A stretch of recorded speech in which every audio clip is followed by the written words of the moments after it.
Começo de ano e o Sebrae reforça a importância dos MEIs verificarem se há pendências junto à Receita Federal. Prefeitura orienta bares, conveniências e restaurantes sobre as regras para o Carnaval 2026. Projeto protocolado na Câmara de Campinas propõe a criação de enfermaria e a presença de profissionais de enfermagem nas escolas municipais. Você sabe o que é cegueira botânica? No Giro Ambiental de hoje, nós conversamos com uma especialista e vamos trazer todas as informações.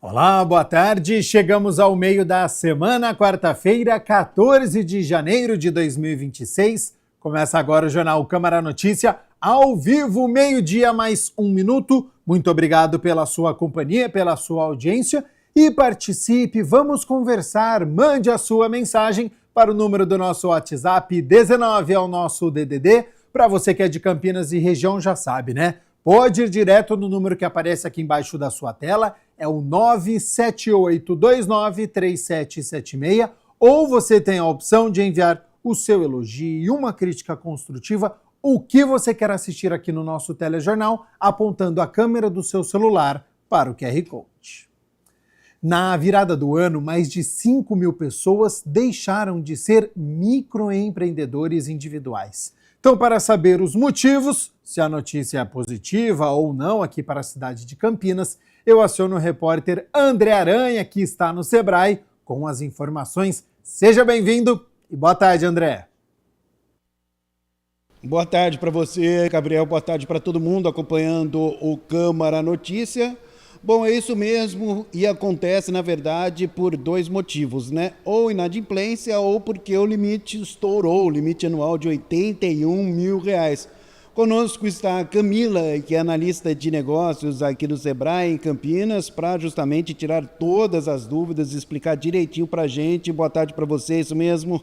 Boa tarde, André. Muito obrigada. Boa tarde a todos que nos assistem. É isso mesmo. Então, todo o microempreendedor individual, ele pode faturar até 81 mil anual, né? Isso é um faturamento bruto, né, André? E aí, se ele excedeu esse faturamento, ele vai ser desenquadrado, né, do microempreendedor individual, ou se ele tem débitos também, ele tem até o dia 31 de janeiro para quitar. Bom, então são essas duas questões, né? Porque muita gente pergunta, mas por que tantos MEIs deixaram de ser MEIs? Ou porque está inadimplente, ou porque passou o limite a R$81 mil, é isso? Isso, R$81 mil para ele faturar durante o ano, um faturamento bruto. Então, se ele excedeu esse limite, ou se ele está em dívida com o imposto que ele paga mensalmente, que é o documento de arrecadação, mais conhecido como DAS.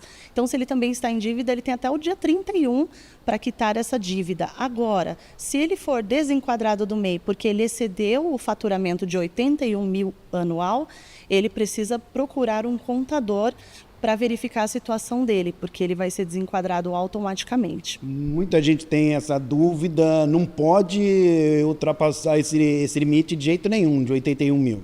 Isso, exatamente. Então, se o empreendedor, nós orientamos para que ele faça um controle do faturamento dele, das receitas dele. E se ele verificar que ele já vai ultrapassar os 81 mil, para que ele de antemão já procure um contador para que faça regularização para ele que ele não incorra nesse desenquadramento do MEI. Nesse caso, o Sebrae também orienta, ajuda com orientações, como passar de MEI para microempreendedor?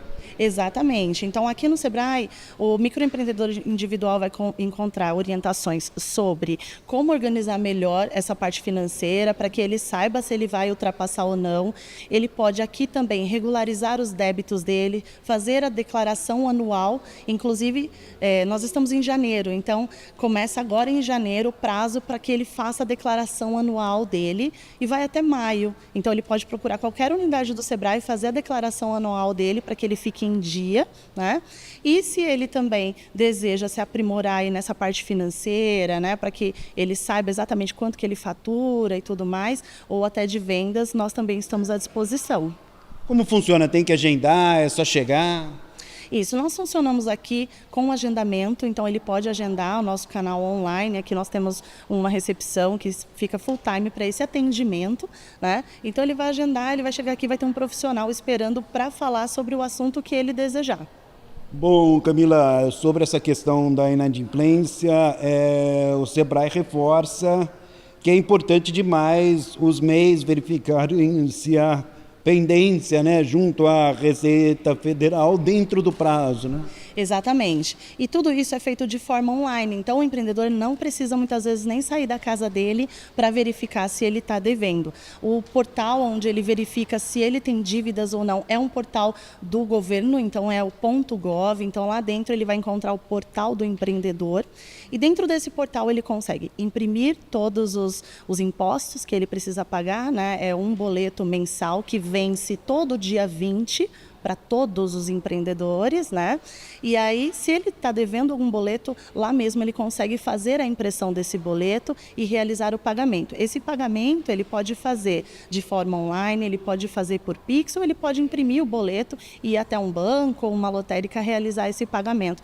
E nós aqui no Sebrae também fazemos esse tipo de serviço para auxiliar quem não tem aí muita dinâmica com a parte digital ou não tem, de repente, um equipamento para fazer esse acesso. Como você disse, tem até o dia 31 de janeiro para evitar prejuízo. Exatamente. Então, todo mundo que tiver dívidas aí no seu microempreendedor individual pode regularizar até o dia 31 de janeiro, né, para que não seja desenquadrado aí e perca o seu MEI.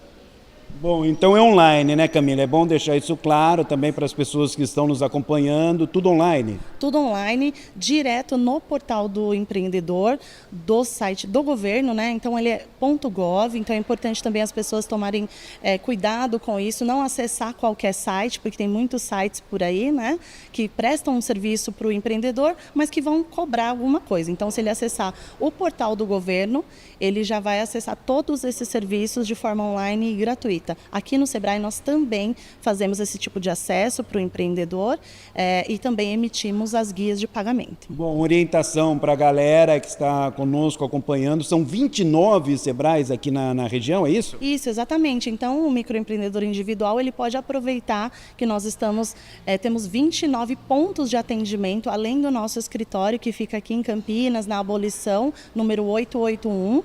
Ele também pode se dirigir a outros pontos de atendimento do Sebrae espalhado nesses 22 municípios que nós atendemos.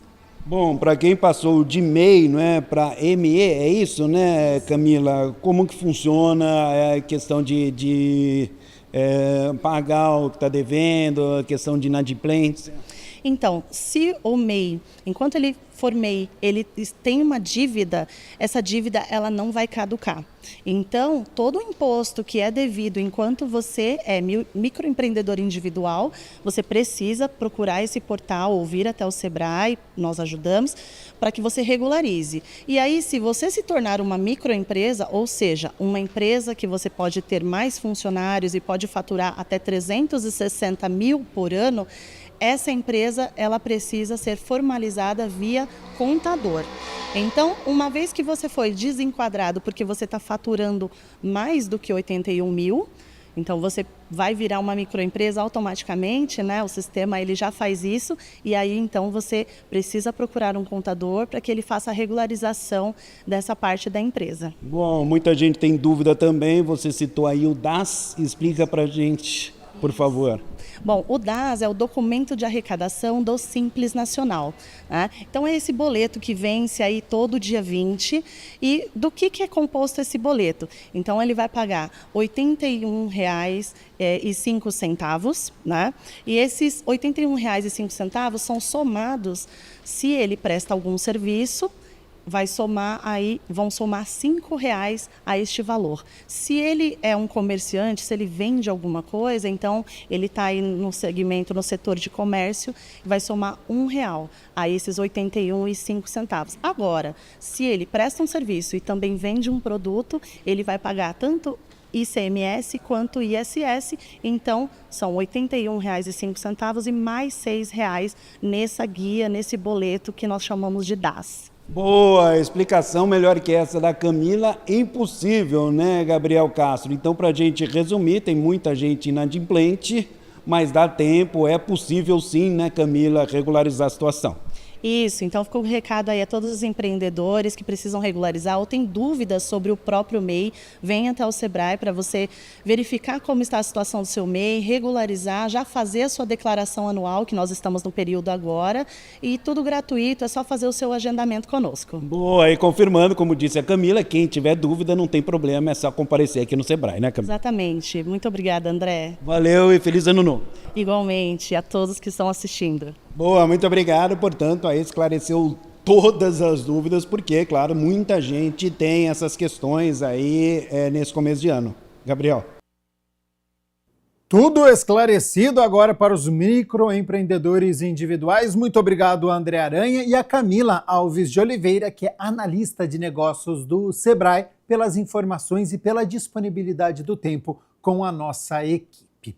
Bom, a gente segue aqui com o Jornal Câmara Notícia, ao vivo nesta quarta-feira. Certamente você que está nos acompanhando sabe a importância da saúde física e mental. Só que nos últimos tempos, um outro termo tem ganhado a atenção: saúde relacional. As relações interpessoais e do apoio de quem está à sua volta, da comunidade, é importantíssimo. Ter relações de confiança. Então, na loucura, na correria do nosso dia a dia, como ter estabilidade emocional, produtividade, realizar boas tomadas de decisões, ter a capacidade de atravessar momentos difíceis. Para nos ajudar nestas questões, eu converso agora com a Semadar Marques, que é autora do livro Colaboração, a única solução. Então, primeiramente, muito obrigado pela disponibilidade do seu tempo, ter aceito o convite para participar aqui do nosso telejornal. E primeiro, né, o que é este termo que eu utilizei, saúde relacional? Seja bem-vinda e uma boa tarde. Obrigada, boa tarde, muito obrigada pelo convite. Eu me sinto honrada e feliz por ter espaço para poder falar sobre esse tema, né, que é tão importante. A gente tem falado tanto em saúde mental, né, mas a saúde mental ela não é individual. A saúde mental ela vem das nossas relações. Quando a gente tem relações saudáveis, relações fortes, vínculos fortes, a nossa saúde relacional, que a gente chama, que tu falastes, ela se fortalece.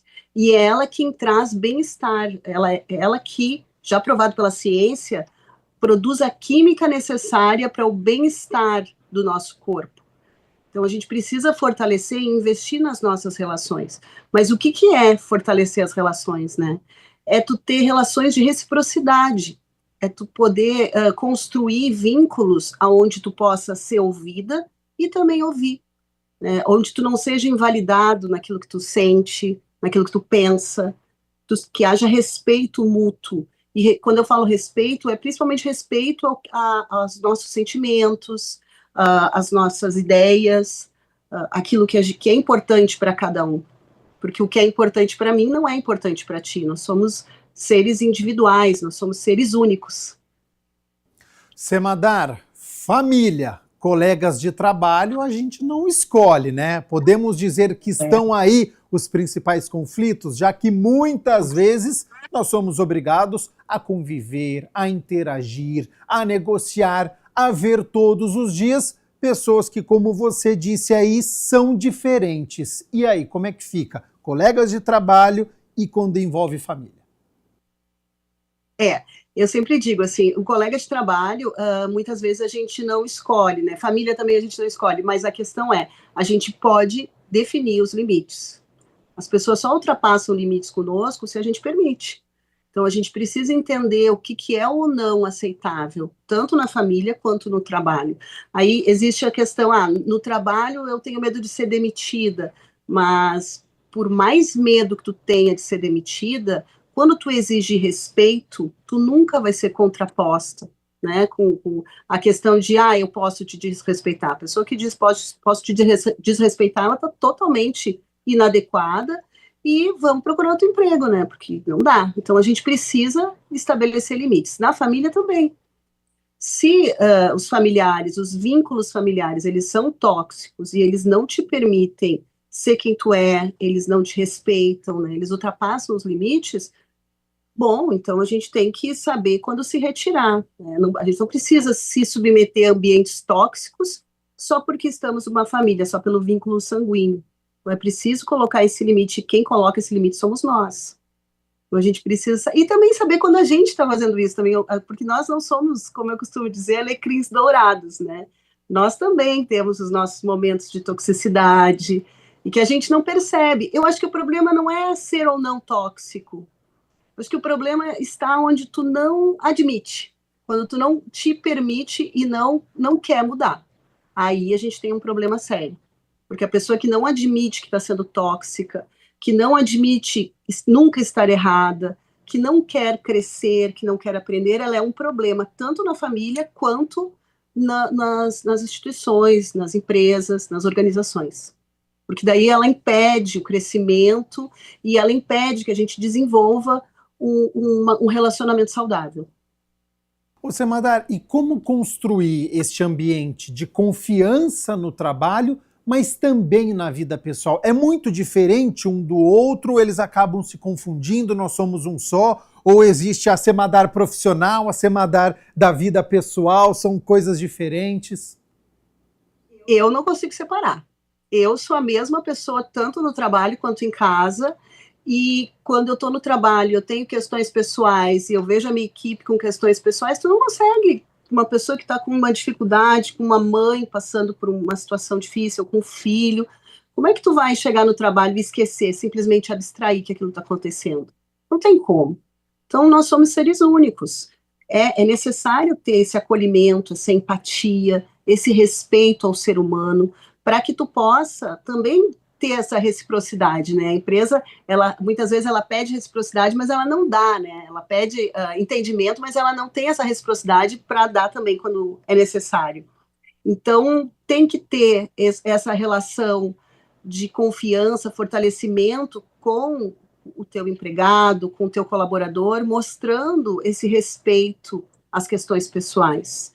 E eu acho que, mais uma vez, a gente vem para isso, sabe? Para tu fazer micro-revoluções no teu espaço, colocar o teu limite, né? E acolher o outro e oferecer esse respeito para o outro.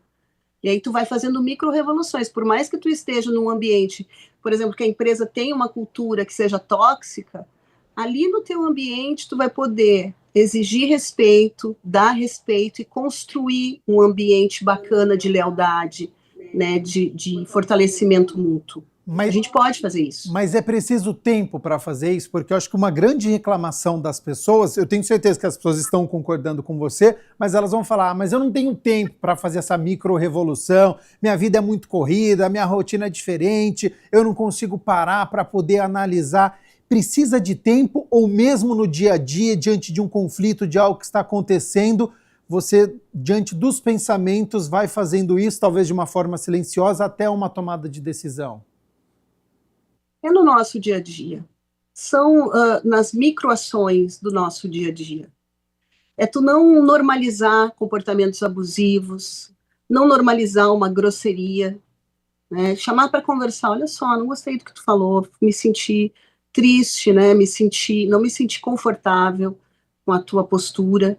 É não normalizar situações abusivas no nosso dia a dia e enfrentar diálogos, porque muitas vezes a gente tem medo e varre para debaixo do tapete o diálogo, o confronto. O confronto ele não é negativo. Muitas vezes a gente precisa do confronto para resolver situações e para esclarecer posturas que são inadequadas.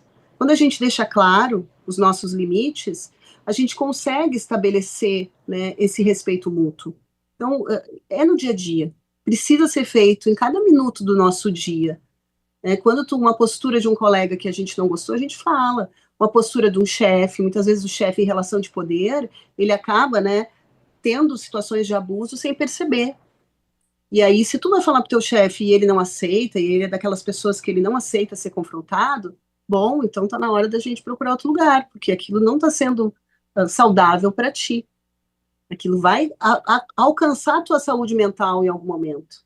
Vai abalar a tua saúde mental. Sem dúvida.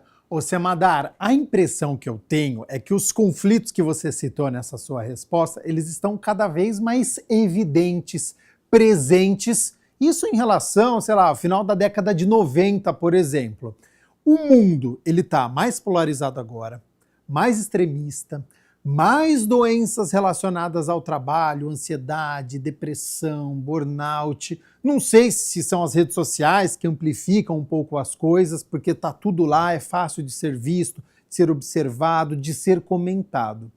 A minha pergunta para você é: segurança psicológica para conviver, mas também para resolver os problemas, é algo que todo mundo precisa ter? É difícil buscar essa segurança psicológica? Como é que você enxerga o mundo de hoje comparado a poucos anos? De fato, ele está mesmo mais polarizado? Está mais difícil de conviver com as pessoas, de ter mais essa empatia que você está dizendo, seja no ambiente de trabalho ou na vida pessoal?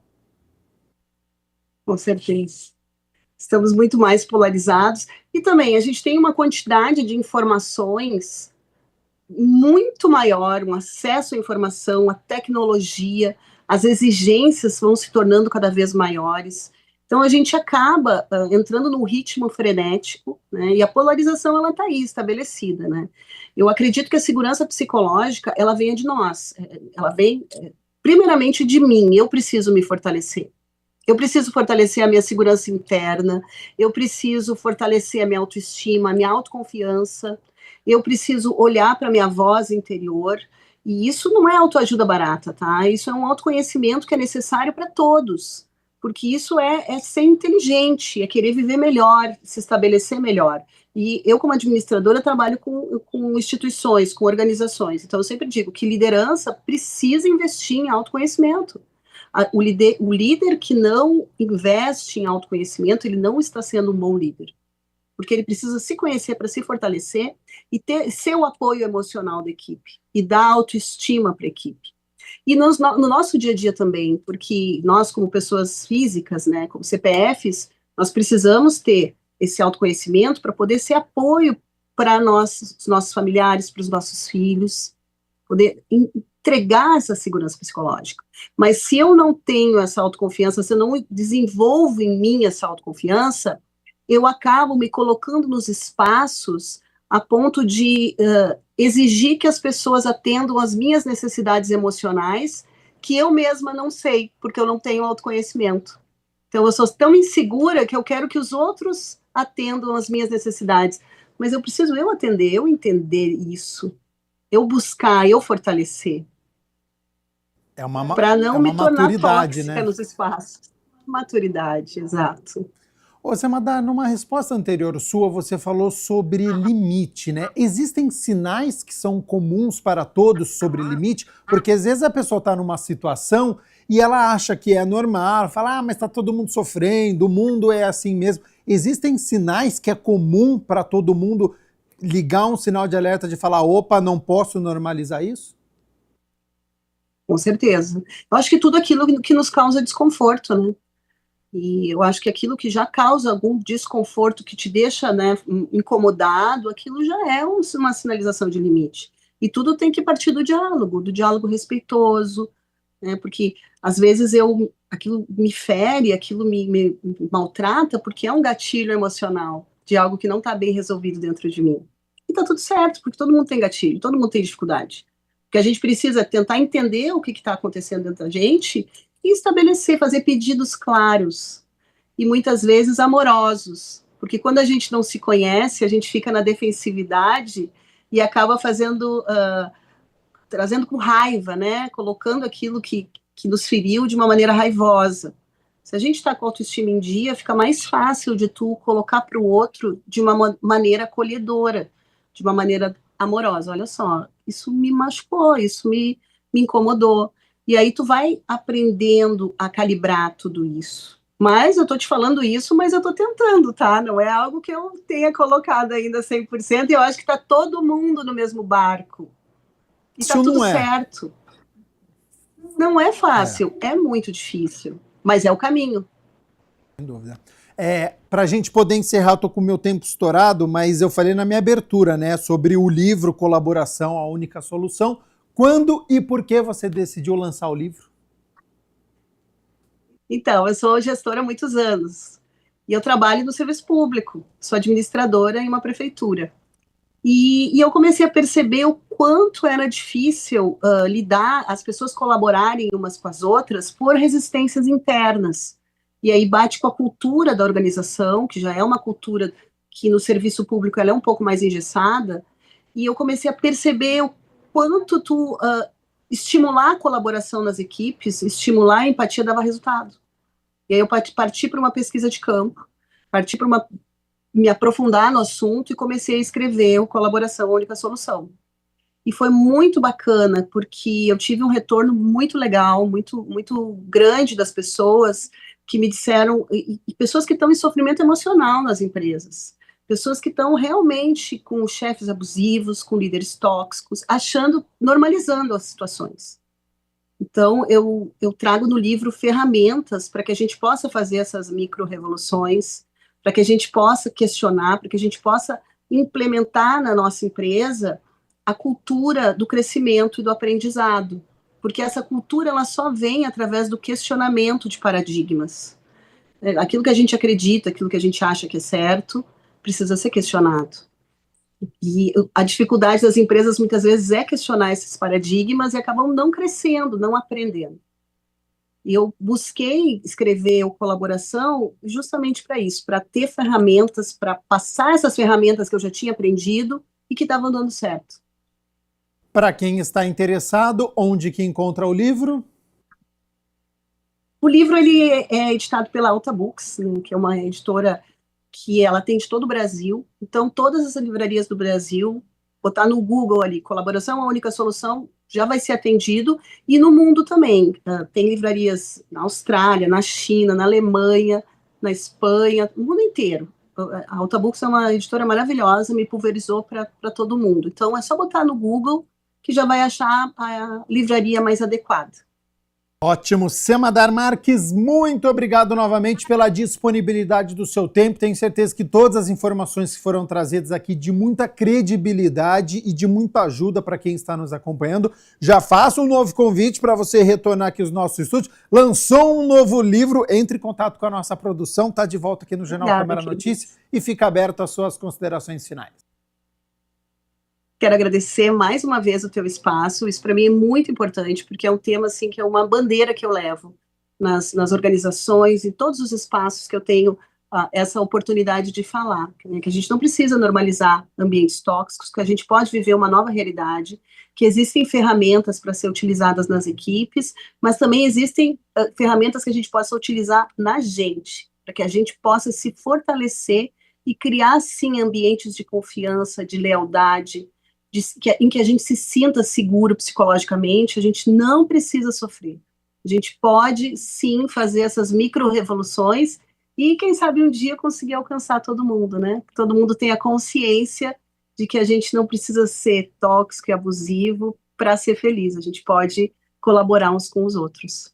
É isso, esse é o nosso objetivo, né? Aprendendo a viver em sociedade por um município melhor, um estado e um país também. Semadar Marques, ao vivo aqui no Jornal Câmara Notícia. Nós aqui agradecemos. Vamos com as notícias da metrópole, porque a posse do CMDCA em Campinas marcou o início da gestão 2026-2027, com apelo por prevenção e ação integrada. A nova gestão do Conselho reforça o compromisso com a proteção integral e a atuação preventiva no município.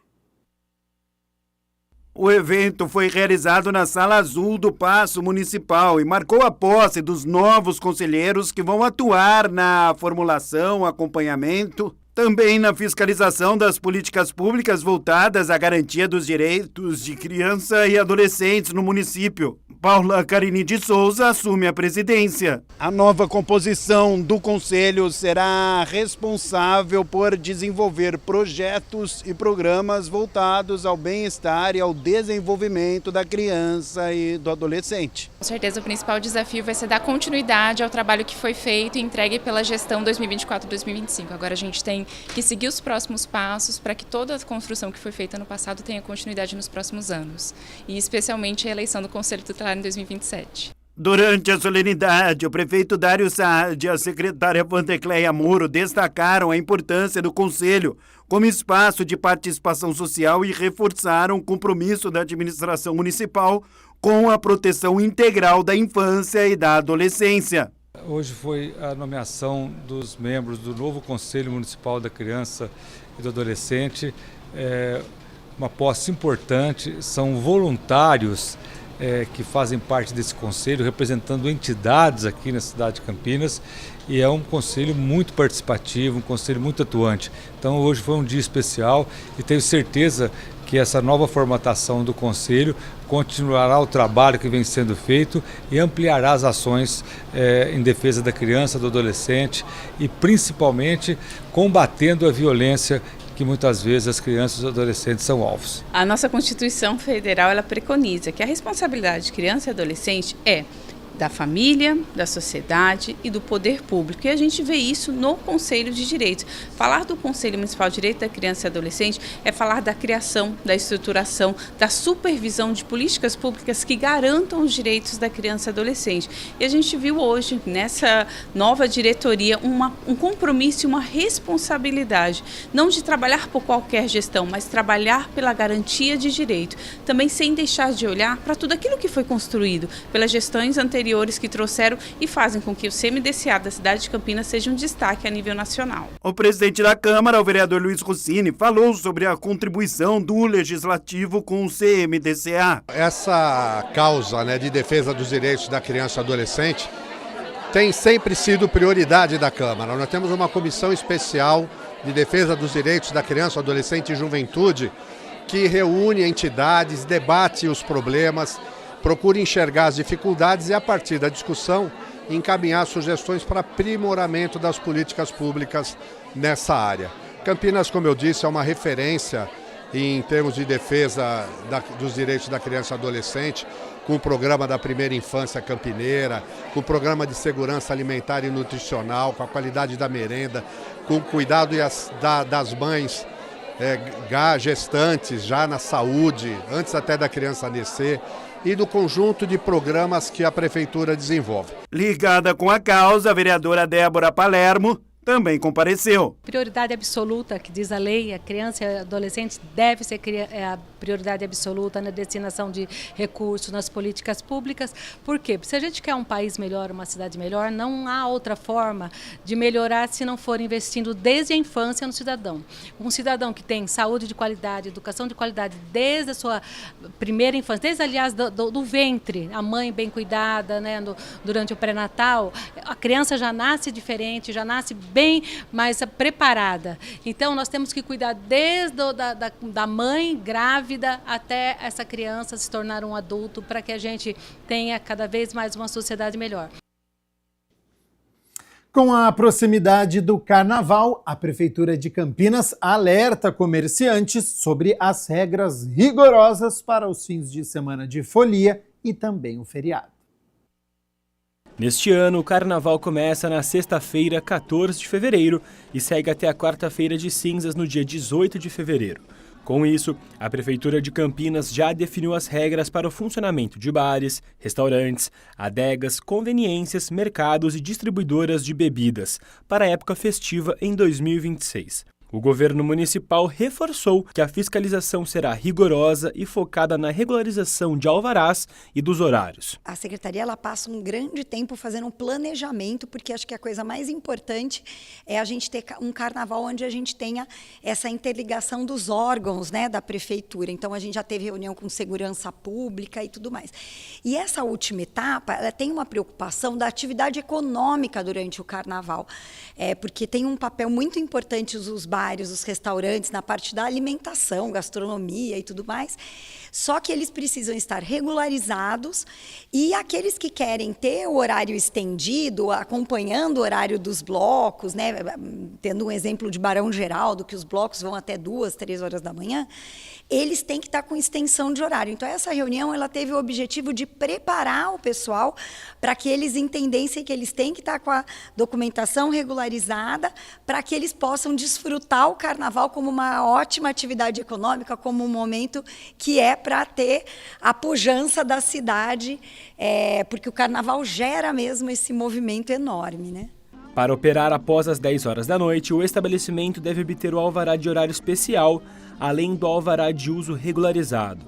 Esta licença autoriza o funcionamento até as 2 horas da manhã, com encerramento obrigatório do atendimento 1 hora antes, a 1 hora da madrugada. O descumprimento desta norma impede a atividade em horário estendido. A prefeitura, todo o carnaval, ela lança um decreto especificamente para o carnaval, né?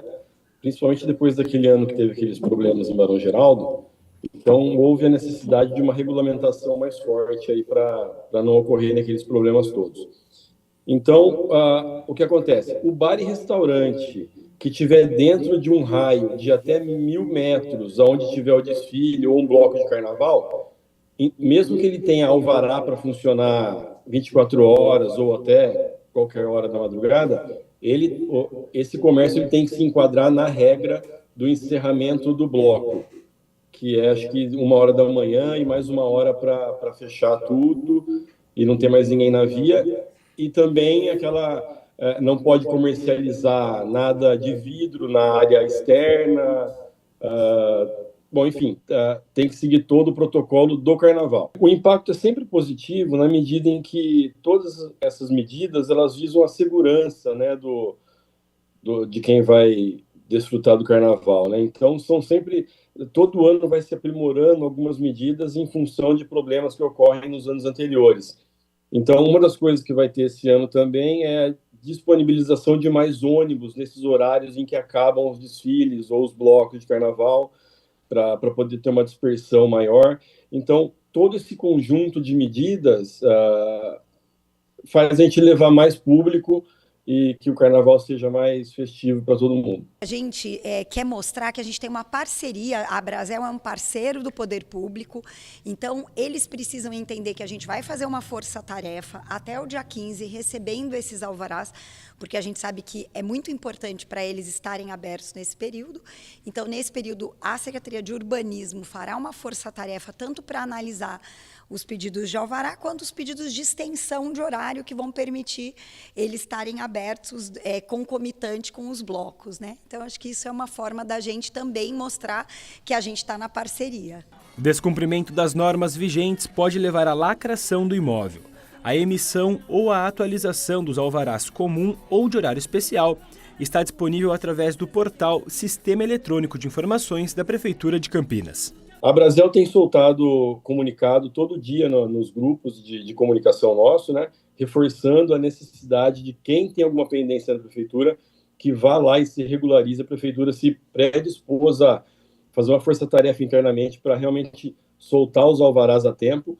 Em contrapartida, quem tiver alguma pendência e não for resolver, não entregar a documentação, vai ter uma fiscalização forte e a pessoa provavelmente vai ter alguma consequência se ela estiver funcionando no carnaval sem estar com a documentação completa. É fundamental, né? Eu acho que a gente quer que tenha atividade econômica, mas desde que ela seja toda regular. Eu acho que o Carnaval de Campinas, ele atingiu uma maturidade e uma excelência, e eu falo isso tranquilamente, porque realmente hoje a gente administra mais de 60 blocos descentralizados pela cidade, atrai um público muito grande, agita a economia, quer dizer, o comércio ganha, e eu acho que a gente também mostra que essa é uma folia que também tem um lado muito positivo para a economia da cidade. Em caso de dúvidas, você pode entrar em contato com a Secretaria de Urbanismo presencialmente, de segunda a sexta-feira, das 8 horas da manhã às 5 horas da tarde, com uma distribuição de senhas até as 4h30 da tarde, ou você pode ligar no 19, o DDD, 3766-2300. Vamos com as notícias do Legislativo, porque está em análise aqui na Câmara de Campinas um projeto que trata da estrutura de atendimento à saúde dentro das escolas municipais. A proposta protocolada prevê mudanças na rotina das unidades escolares. Foi protocolado na Câmara de Campinas o projeto de lei ordinária 451 de 2025, de autoria da vereadora Débora Palermo, que prevê a obrigatoriedade da instalação de enfermarias e presença de profissionais de enfermagem nas escolas da rede pública municipal.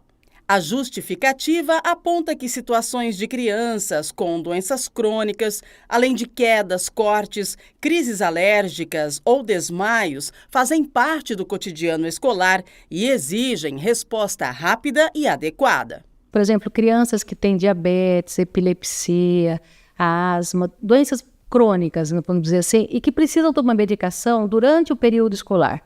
E a escola não pode administrar. Então, por exemplo, insulina, tem o horário certo, tem criança que tem que tomar mais de uma vez por dia, e justamente no horário que está na escola. E a mãe tem que ir para aplicar. Você imagina que a mãe tem que todo dia, ela não pode trabalhar, ela não pode fazer nada, ela tem que estar disponível para ir lá para dar medicação. E são vários casos assim. Também nós temos nas escolas acidentes, né?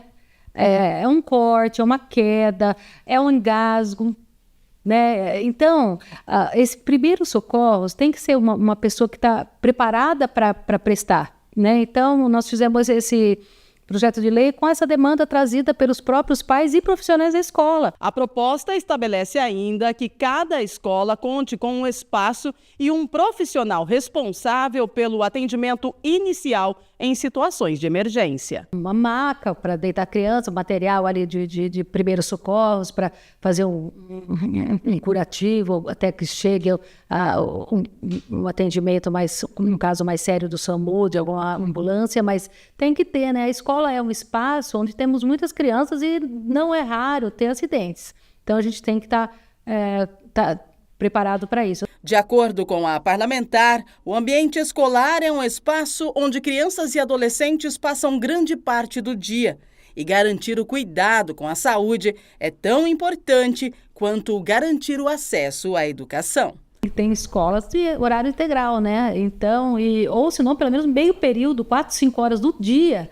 E muitas crianças correm, caem, brincam. Então, eu acho que é uma questão mais do que necessária para garantir assim, os primeiros socorros numa situação de emergência, urgência ou emergência. Agora você confere um balanço de como foram os trabalhos da Comissão de Políticas de Prevenção às Drogas da Câmara Municipal de Campinas em 2025. Tendo como presidente o vereador Nelson Ostri e os vereadores Dr. Ianco, Carmo Luiz, Felipe Marques e Paula Haddad como membros, a Comissão de Políticas de Prevenção às Drogas da Câmara Municipal de Campinas, em 2025, focou os trabalhos na questão do problema das drogas na RMC, a região metropolitana de Campinas. O que acontece é o seguinte, dentro da Comissão de Políticas de Prevenção às Drogas, eu trouxe um projeto que eu tenho já há muitos anos, guardado comigo antes mesmo de ser vereador, e depois como vereador apresentado, não só para o prefeito Dário, como para outros prefeitos, e agora também para o prefeito da capital, junto ao vice-prefeito, Coronel Melo Araújo, que é um grande combatente também das cracolândias, ajuda os dependentes químicos, e por isso que eu trouxe o vereador de Hortolândia e o vereador de Olambra, para que a gente pudesse mostrar o perfil dessas cidades que tem ali um contraponto. Hortolândia, pelo fato de estar próximo de Campinas, e Olambra, por ser uma cidade menor. Ambas possuem concentração de usuários de drogas. Então, por isso que é importante o projeto que eu tenho, que eu não vou falar aqui que vem para solucionar, mas ele vem para amenizar, ele vem para reduzir o número de moradores de rua dependentes químicos, que é o que todo prefeito quer. Você quer revitalizar um centro, você tem que começar revitalizando a vida dessas pessoas que estão perdidas nas drogas. E o projeto nada mais é do que uma fazenda de acolhimento que possam ter todos os serviços e, assim, atender cada um dessas pessoas. Venho trazendo a todo momento temas relevantes para que a gente possa debater essa situação, não só em Campinas, mas na região metropolitana de Campinas, cidades que estão hoje pedindo socorro, porque não sabem o que fazer, que política aplicar para tentar reduzir e trazer dignidade para essas pessoas que moram nas ruas. Osseri comentou também das expectativas da comissão para este ano de 2026. A expectativa é das melhores, né? Eu tenho um compromisso com a população de tentar fazer o projeto da Fazenda de Acolhimento sair do papel. Então, já estou conversando não só com o prefeito Dário, como com outros prefeitos, inclusive também alinhado com o governador Tarcísio, porque se essa fazenda não vier pelo município, que venha pelo Estado, porque algo precisa ser feito para solucionar a questão dos moradores de rua dependentes químicos. Hora de conferir a análise dos trabalhos realizados pelo vereador Nick Schneider, presidente da Comissão Permanente de Segurança Pública da Câmara.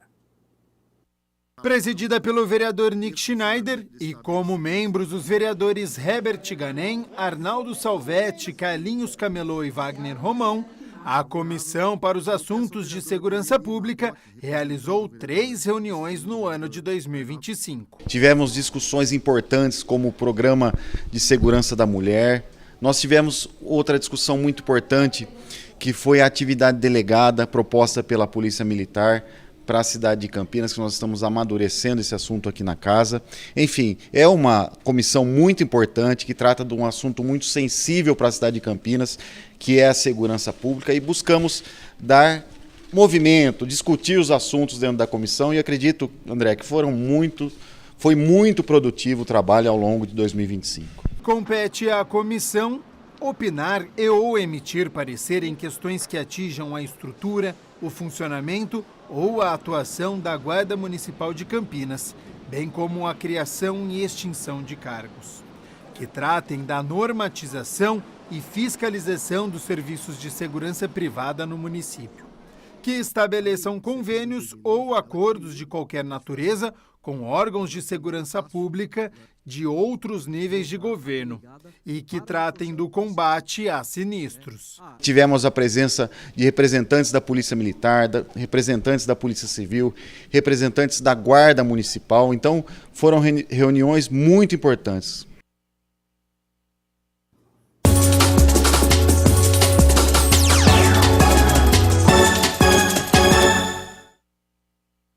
Ontem, na segunda rodada do Campeonato Paulista, o Guarani foi a Novo Horizonte e estava segurando a equipe mandante, até uma besteira do atacante Luca. 27 minutos do primeiro tempo. Jogo controlado, equilibrado, sem muitas oportunidades. Até que o atacante do Guarani, Luca, deu um pisão no pé do zagueiro Dantas. O VAR chamou o árbitro e o atacante bugrino foi expulso. Pouco inteligente e prejudicou a equipe, porque 3 minutos depois, o Novo Horizontino rodou a bola da esquerda para a direita, até que Rômulo cruzou na medida para Robson cabecear no fundo das redes. 1-0. Tavinho invadiu a área e parou em Kaique França. No fim do primeiro tempo, a bola sobrou para Luiz Oyama, mas à esquerda do gol. Aos 49 minutos, o Guarani chegou com Guilherme Parede, chutou forte, Jordi deu rebote e Maranhão parou de novo no goleiro. Que chance! No segundo tempo, Robson driblou Rafael Donato e cara a cara parou em Kaique França. Até que aos 25 minutos, em uma bobeira da zaga bugrina, cochilou. E quando acordou, Juninho já estava na pequena área para completar o cruzamento rasteiro de Robson. E ficou nisso. Novo Horizontino 2, Guarani 0. Guarani segue sem vencer no Campeonato Paulista, agora um empate e uma derrota, sinal de alerta ligado, porque o ataque não tem funcionado e a defesa ontem falhou muito, ninguém conseguiu se destacar e existe a expectativa que a diretoria do Guarani confirme agora à tarde a demissão do técnico Matheus Costa, porque a equipe não tem evoluído, né? Ano passado não conquistou o acesso, então permanece na Série C e este ano tropeçando no Campeonato Paulista. Amanhã a gente confirma esta informação da demissão do técnico Matheus Costa. Próximo jogo é no domingo, 8h30 da noite, contra o Santos, aqui em Campinas, no Brinco de Ouro, pedreira pela frente. E hoje tem mais Campeonato Paulista, hein? A Ponte Preta recebe o Velo Clube aqui em Campinas, no estádio Moisés Lucarelli, às 9 horas da noite. Você vê o confronto aí na sua tela. O técnico Marcelo Fernandes segue sem poder contar com as contratações que foram realizadas, porque o clube está com o transfer ban impedido de registrar novos jogadores. Com um elenco reduzido, a formação é a mesma que perdeu para o Corinthians, com Diogo Silva no gol, Pacheco na direita, Simon e Diego Leão a dupla de zaga e o João Gabriel improvisado na esquerda, meio-campo de Rodrigo Souza, Gustavo Teles e Elvis, e na frente Diego Tavares, Bruno Lopes e Gé. Ponte é favorita e amanhã a gente conta a história desta partida. E tem mais futebol hoje, viu? Porque um pouco mais cedo a Ponte Preta Sub-20 entra em campo. Terceira fase da Copa São Paulo de Futebol Júnior. Duelo complicado contra o Cruzeiro, está invicto na competição 100%. Este duelo às 5 horas da tarde lá na cidade de Franca. O técnico Nenê Santana perdeu 8 atletas que subiram para a equipe profissional, então é uma Ponte Preta que vai bem desfalcada para este duelo. E um pouco mais tarde, às 9h30 da noite, é a vez do Guarani entrar em campo contra o 15 de Jaú, na casa do adversário. O Bugre vem empolgado, eliminou o Corinthians na outra fase, o técnico Jairo Blumer vem fazendo um bom trabalho e claro que amanhã a gente também conta a história desta partida, que é eliminatória, viu? Quem vencer avança de fase, quem perder está eliminado e se der empate, a disputa vai para os pênaltis. 12h mais 51 minutos, muito obrigado pela sua companhia, pela sua audiência. A gente segue com o Jornal Câmara Notícia, porque você já ouviu falar na cegueira botânica? É um nome dado à incapacidade de identificar a presença das plantas no nosso dia a dia. Resultado da falta de conhecimento da diversidade existente, o ciclo de vida das plantas e o papel que elas desempenham no nosso planeta. Tema que você acompanha a partir de agora no nosso quadro, o Giro Ambiental.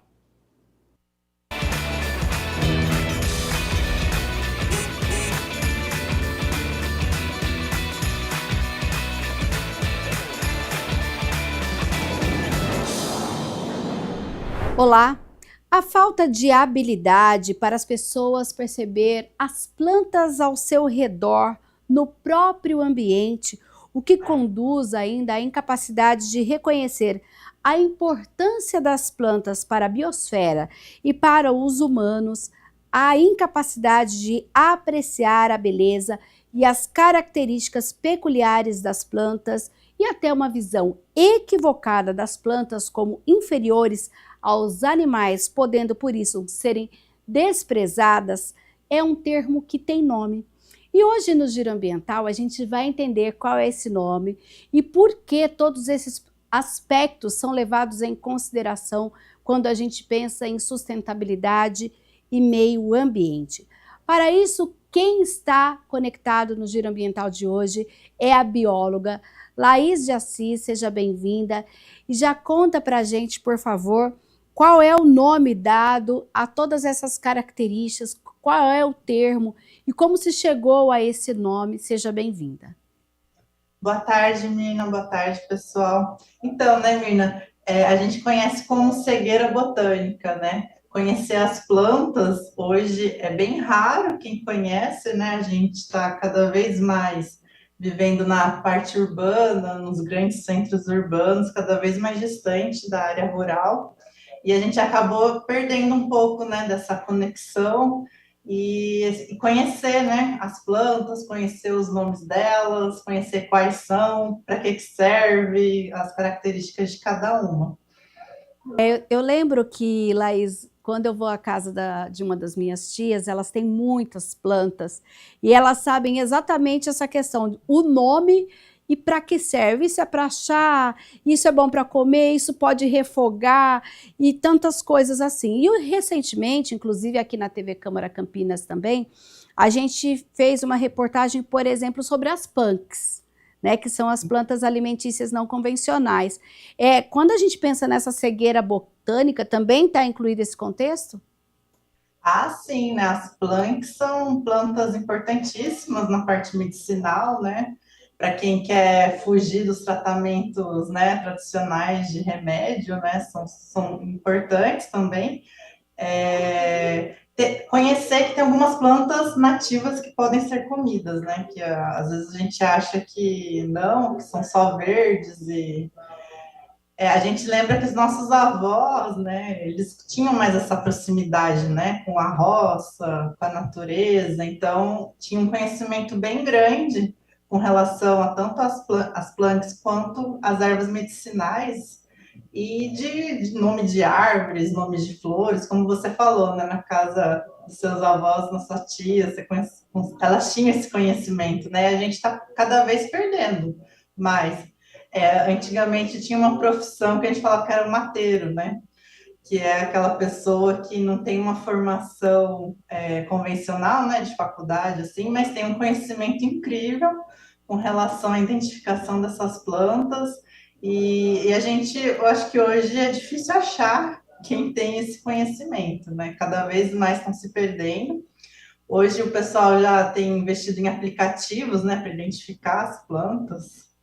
Mas eu já usei muitos e muitas vezes não dá muito certo. No Brasil, a gente tem uma diversidade de espécies muito grande, né? Aqui, eu trabalho aqui na Mata de Santa Genebra, né? Então, eu conheço mais a Mata Atlântica, né? Da floresta estacional semidecídua. E só aqui na Santa Genebra a gente tem mais de 600 espécies de plantas. Então, é uma diversidade bem grande. E a população cada vez mais está distante dela, né, de conhecer ela. Com essa equação que nós não temos mais mateiros, pelo menos na nossa região é quase impossível de se encontrar um, não temos mais aquela sabedoria passada de geração para geração, com esse conhecimento lá em casa mesmo, do que é cada planta, qual a importância dela. Qual é o caminho, então, Laís? Olha, não está muito fácil, não. Eu acho que o pessoal está apostando muito na inteligência artificial, né? Eu tenho um pouco das minhas dúvidas. Hoje a gente tem a parte de genética, né, que consegue fazer uma identificação daí mais assertiva, mas também, por enquanto, é caro e não é tão acessível. Mas eu vejo que são raras as pessoas que realmente entendem e sabem identificar as plantas. A gente pensa, por exemplo, você disse que está aí na Mata Santa Genebra, que a gente sabe que, inclusive, tem aí um ponto que trata da educação ambiental. Hoje, quando a gente pensa nesse conhecimento e para que a gente tire essa cegueira botânica, né, que a gente pelo menos minimize, a educação é um caminho? Sim, a educação com certeza ajuda muito. A gente tem aqui na Santa Genebra grupos que vêm explicar um pouco das plantas, né, aqui, das plantas, e também das ervas medicinais. Tem um grupo da Unicamp que rotineiramente vem aqui na mata para estar apresentando as plantas para os visitantes e, né, mostrar um pouquinho desse conhecimento. E então isso eu acho que ajuda bastante, né? Mas até as ervas medicinais são poucas pessoas que sabem, né, que conhecem e geralmente são as mesmas que o pessoal conhece, né?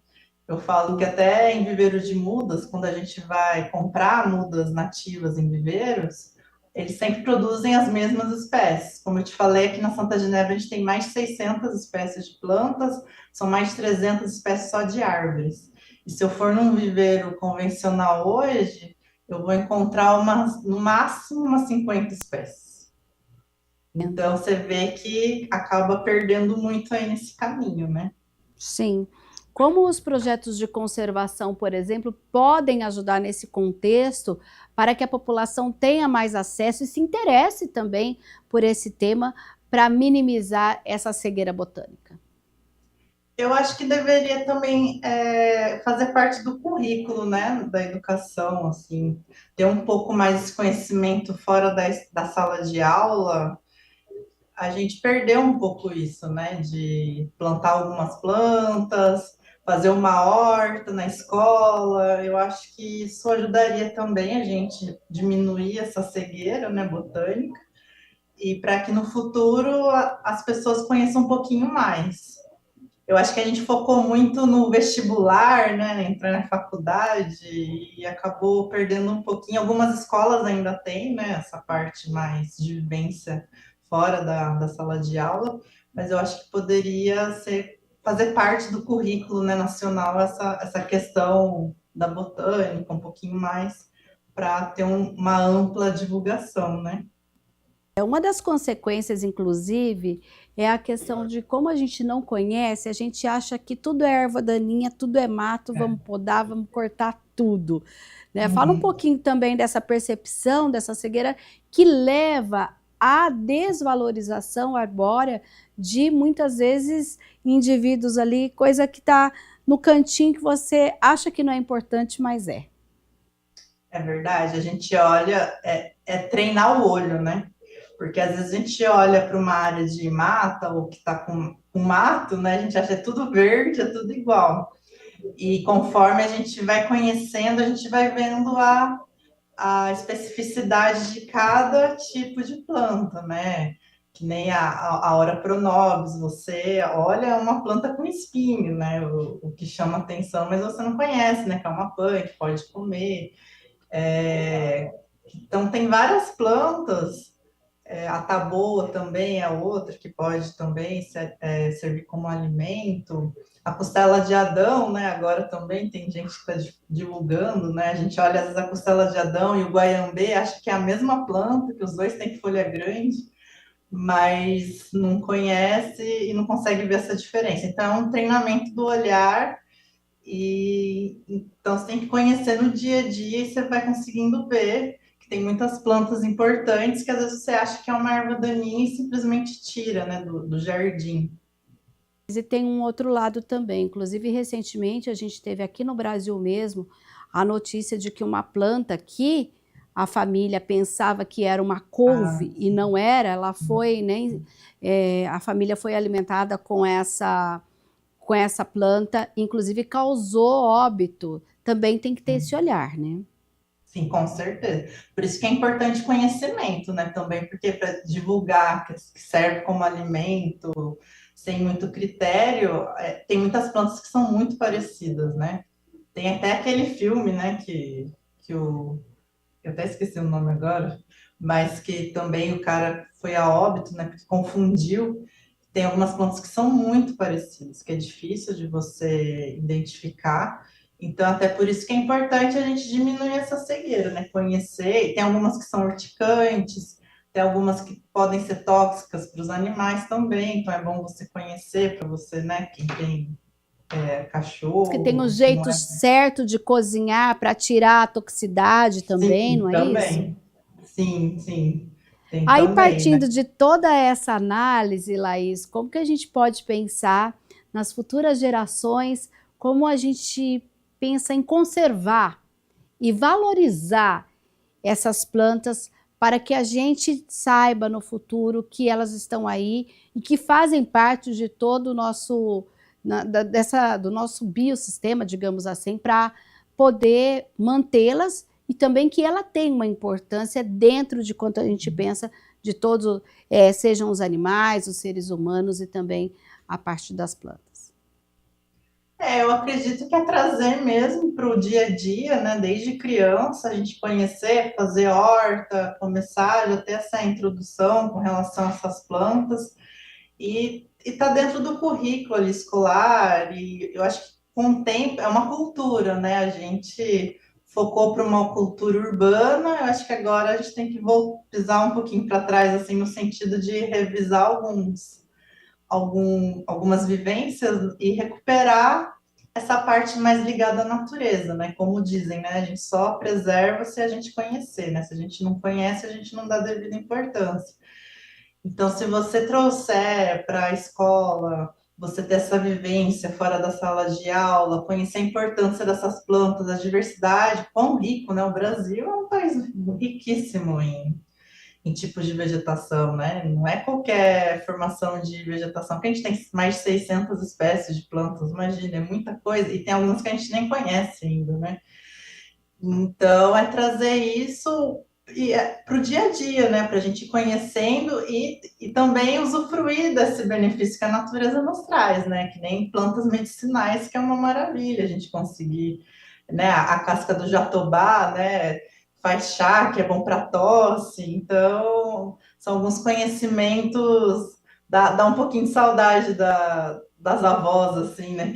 Que trazia qualquer probleminha, tinha um chá na ponta da língua como remédio, né, mais saudável.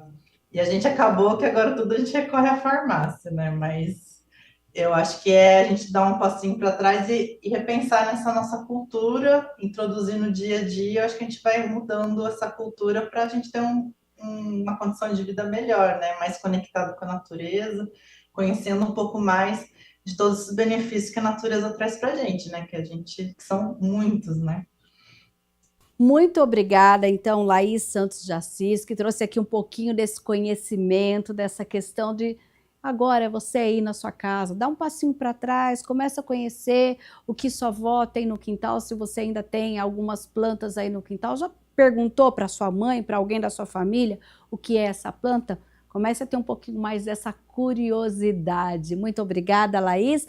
E olha só, o Giro Ambiental não para por aqui, não. Fique agora com notícias e curiosidades sobre a sustentabilidade e o meio ambiente. O planeta Terra rompeu 7 dos 9 limites planetários, os indicadores científicos que definem as condições seguras para a vida. A nova atualização, realizada por pesquisadores do Instituto Potsdam, incluiu a acidificação dos oceanos na lista dos processos que ultrapassaram a fronteira de segurança. Os 7 limites rompidos que compõem o equilíbrio ambiental são mudanças climáticas, biodiversidade, ciclo do nitrogênio e do fósforo, mudanças no uso da terra, acidificação dos oceanos, uso de água doce e a poluição química.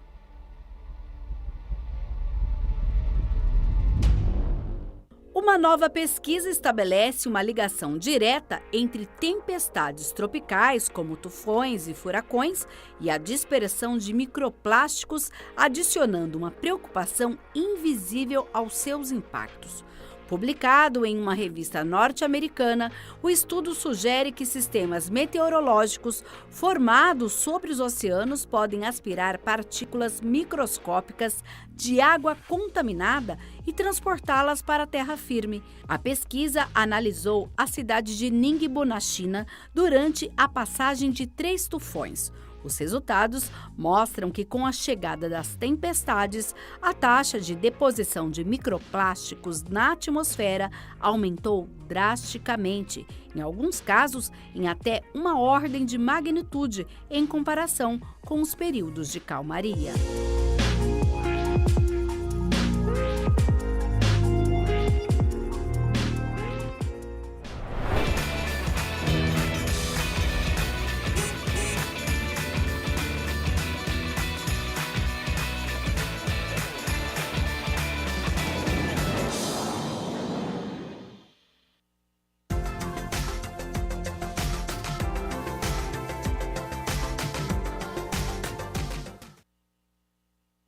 A instabilidade por conta de um sistema frontal sobre a região deixa o tempo instável nesta quinta-feira, com o sol tentando aparecer entre muitas nuvens e tem previsão de chuva. A temperatura segue amena, elas já estão aqui na minha tela, então para amanhã, 15 de janeiro, mínima de 20 graus, ao longo do dia ela até sobe, mas ela não passa dos 28 graus aqui na cidade de Campinas. O Jornal Câmara Notícia fica por aqui. Muito obrigado pela sua companhia, pela sua audiência. Continue na nossa programação e nos vemos amanhã na quinta-feira ao meio-dia ao vivo. Te espero até lá. Tchau, tchau.